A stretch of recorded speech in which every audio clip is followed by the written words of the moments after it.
Elle est extrêmement importante. Elle a été préparée par d'autres manifestations depuis le début de l'année et en particulier par une grande manifestation à Paris le 19 octobre qui elle aussi avait réuni énormément de monde.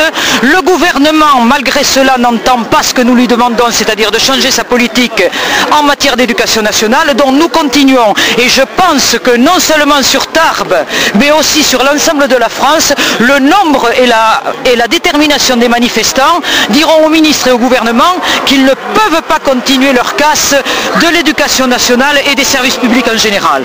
Sur le plan départemental, ça se traduit comment? Combien de suppressions?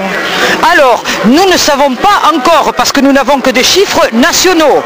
Mais ce qui est certain, c'est que par exemple au niveau des réseaux d'aide, les maîtres ne pourront plus accomplir leur tâche d'aide aux enfants en difficulté. Et cela va se traduire par plusieurs dizaines de maîtres qui étaient consacrés à cette tâche et qui ne pourront plus la faire. Donc l'aide aux enfants en difficulté sera mise en grand péril. Il y a aussi autre chose. Nous ne savons pas non plus combien sur les 13 500 postes qui seront supprimés l'an prochain dans l'éducation nationale, combien vont être supprimés dans les Hautes-Pyrénées, mais cela fera sûrement beaucoup, d'autant plus que cela vient après plusieurs années successives de suppression massive. Donc nous avons résolu de nous mobiliser tôt, avant que les chiffres départementaux ne tombent et que le budget ne soit voté de façon définitive, parce que nous comptons bien infléchir la marche des choses.